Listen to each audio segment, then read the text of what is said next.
horrifying truth. Times when people knew their car and they didn't know their car. Hey, either way it go though, man, we about to go ahead and check out 3 horrifying true out of gas horror stories by Mr. Nightmare. Hey, you want to check out the original video? Link will be in the description below. But let's go. Grow up.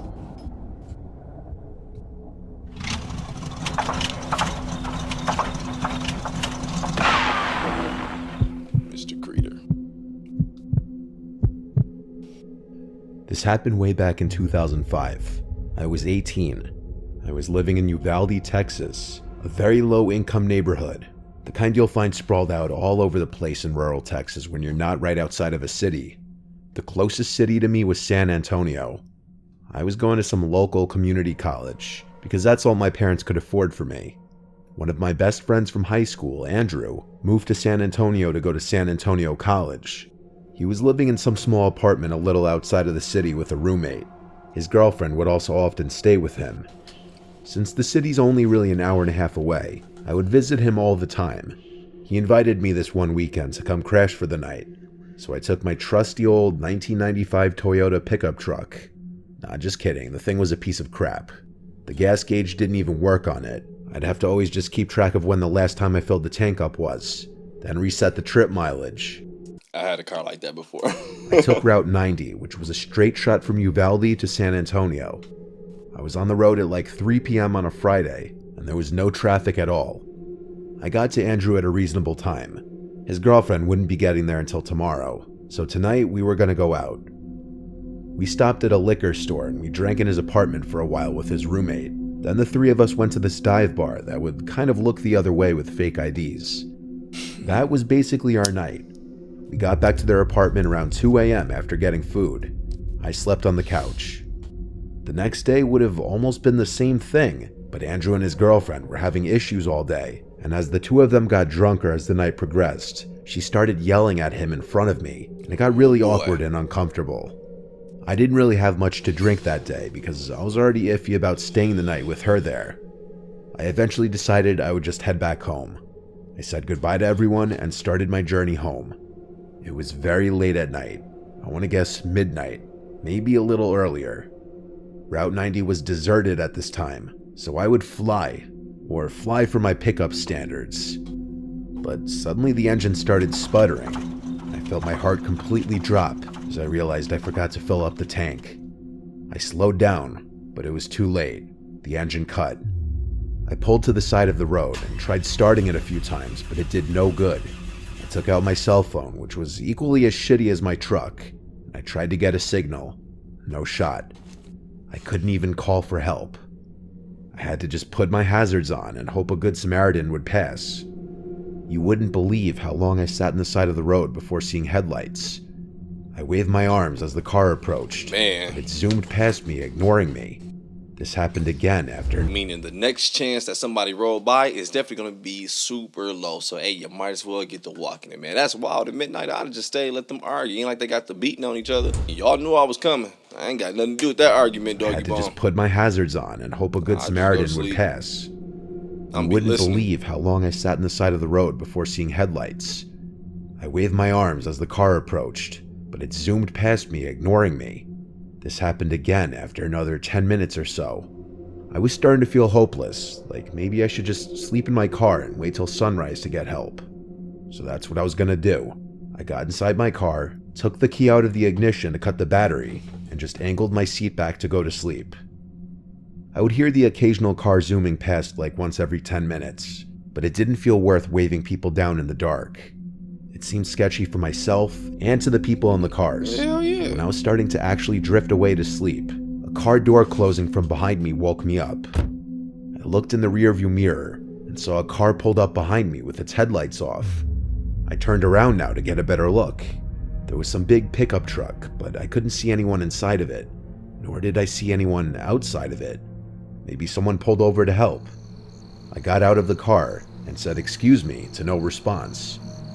I walked closer to the truck just to confirm no one was inside. Then I walked back to my car. This was weird. I looked towards the trees on the side of the road. Maybe someone was pissing in the woods. I went back inside of my car and locked the door. This was just too weird. Suddenly there was a tap at my window. I jumped. I looked to see a man looking down at me into the car, smiling. I didn't do anything yet. He said, "Hey buddy, need a hand?" I lowered the window a crack and said, "Hey, I ran out of gas." The man said, "That's quite the predicament. Step out and give me a hand with this real quick." When he said this, I thought he meant help him with a gas jug to fill up my tank or something, honestly. And so I stepped out of the truck and shut the door, expecting him to lead me to his truck. But he stood there, looked down at me because he was much taller, still smiling, and said, "I need you to empty your pockets, please." Damn, just robbed or one of these Taller, sometimes. still smiling, He ain't got no money. and said, "I need you to empty your pockets, please." It took me a second to process what he meant. I was literally a broke college student driving a piece of shit pickup truck. I wasn't about to get robbed of the only cash I had and my phone.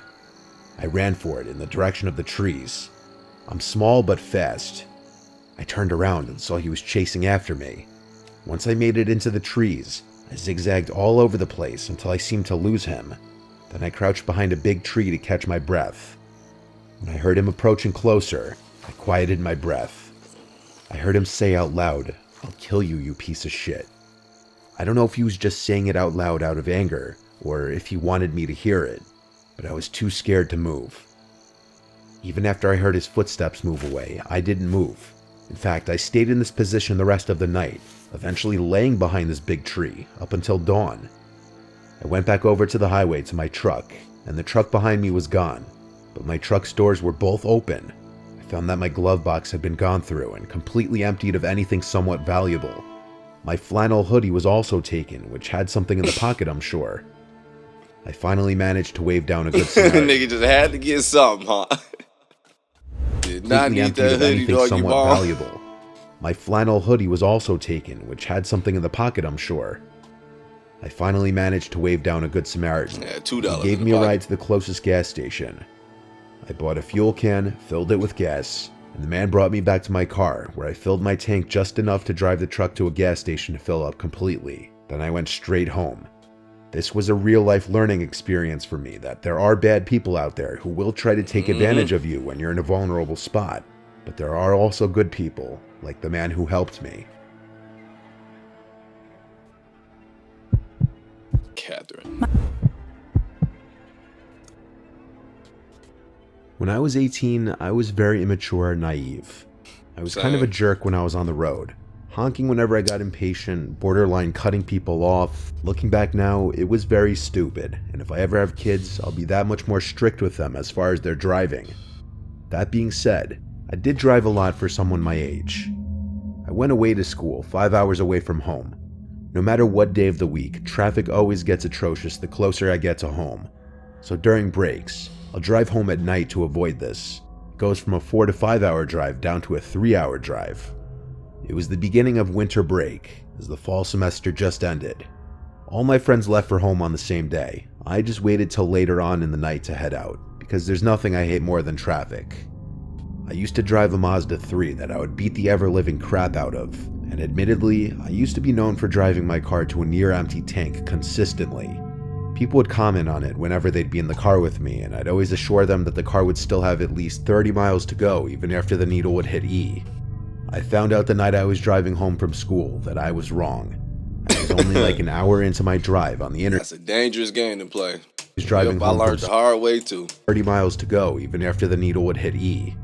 I found out the night I was driving home from school that I was wrong. I was only like an hour into my drive on the interstate. The needle was on E, and I was pushing my luck, waiting for a gas station sign instead of looking up the nearest one on the map. The car started making these weird sounds suddenly and jolting, and that's when I realized I may have actually run the tank empty this time. I got off the first exit ramp and hoped it would lead right to a gas station. This exit was dark though, with no street lights, and there was just woods on either side. I was scared to slow down and lose my speed because I didn't know if I'd have enough gas to find a gas station. I blew through the stop sign at the end of the ramp and made a sharp, fast turn on the intersecting road, which was another dark road surrounded by woods. Man, my bad, but this story is so relatable. Definitely taking me down memory lane. Luckily, I was with my brother though, but the same thing, somewhat happened to me, but us. But it didn't get to the point where the car started shaking. But we got low. I'm talking down to damn near like 2 miles, and we were traveling through Texas. Though I know the first story was Texas, but regardless, though, I want to say at this point we were in like El Paso, Texas. I don't remember where. It was like the smallest, creepiest town ever, dude. We were going from Texas to Arizona, and we had the urban exit. And when we did, we was just on some back roads, hella dark. Ended up having to go into the creepiest looking gas station. It legit looked like someone's house, dog. Creepy as hell. Never Sharp, ever fast turn on the again. intersecting road, which was another dark road surrounded by woods. I was screwed. The car eventually came to a stop, and the engine died. Things only got worse when I took out my phone and saw I had no bars. I have T-Mobile, which is the worst possible reception anywhere far from a major city. Shit. I tried calling 911 because I was stupid and thought that 911 works even without reception. Of course, it didn't. I was terrified because I didn't know what to do. I think it does. Turned on. It? Maybe that's T-Mobile, but I thought it does. I thought it do. It didn't. I was terrified because I didn't know what to do. I turned on my hazard lights and just waited for someone to pass by. It was a long time before I saw headlights approaching. When I did, I flashed my headlights at them, and they passed me, made a U-turn, then pulled up on the grass behind me. I didn't know who was getting out of that car though, and I was an 18-year-old defenseless girl. I just cracked the window down a little bit as this man approached my car. I told him I need help, I ran out of gas. He offered to give me a ride to the nearest gas station. He was this balding guy with glasses on. He kind of looked trustworthy. I had no other apparent options but to accept his offer. I got out of the car and followed him to his Balding with glasses? Yeah, that sounds stressed out, like an early stressed out life to me. I don't sound trustful to me, but hey, let's go. I ran out of gas. He offered to give me a ride to the nearest gas station. He was this balding guy with glasses on. He kind of looked trustworthy. I had no other apparent options but to accept his offer. I got out of the car and followed him to his car, making sure to lock my doors first. His car was a black Honda, year probably a 2010. It smelled funky in his car. I couldn't pin what the smell could be though. He banged another U-turn and started driving in the direction he was driving before. He made conversation with me, asking where I was from and basic questions. I was honest with him that I was driving home from school. He said he lived in the area and that they don't get too many out-of-towners getting off the interstate for this quiet little town. The route we were taking lacked any buildings anywhere. It was just woods everywhere. I asked if he knew of any gas stations, and he said yeah, just a ways up the road. I started hearing bumping and thumping coming from the back of the vehicle. It sounded like the trunk. At first I thought it was maybe just bumps in the road or a loose object in the trunk. He seemed to keep talking and talking, like he wouldn't stop. Finally, we got to a sort of town-looking area. There were some lights and buildings at last. A diner and a few small houses.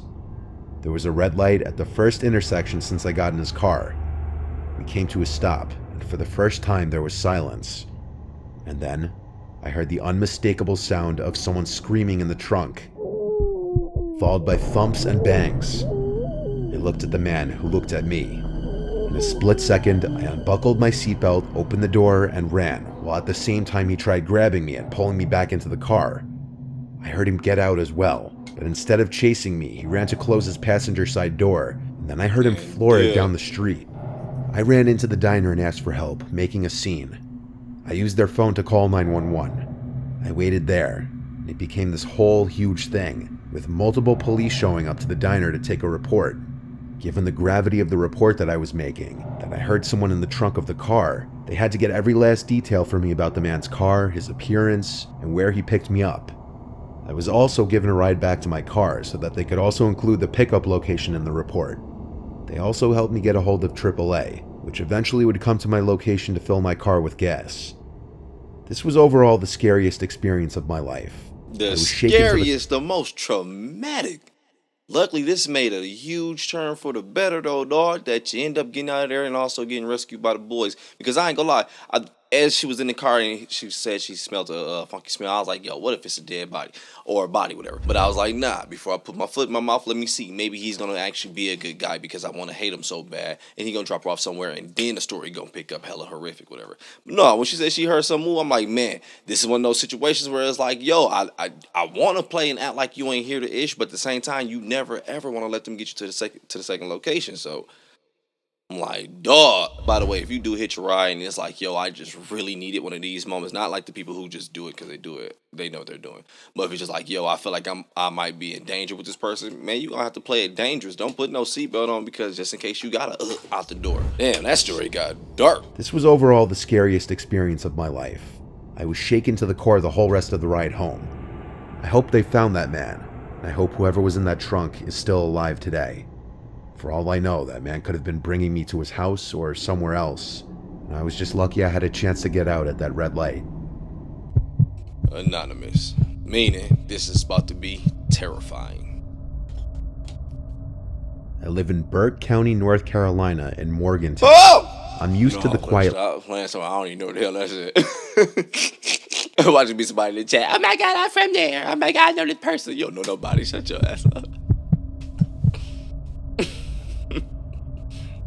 I live in Burke County, North Carolina, in Morganton.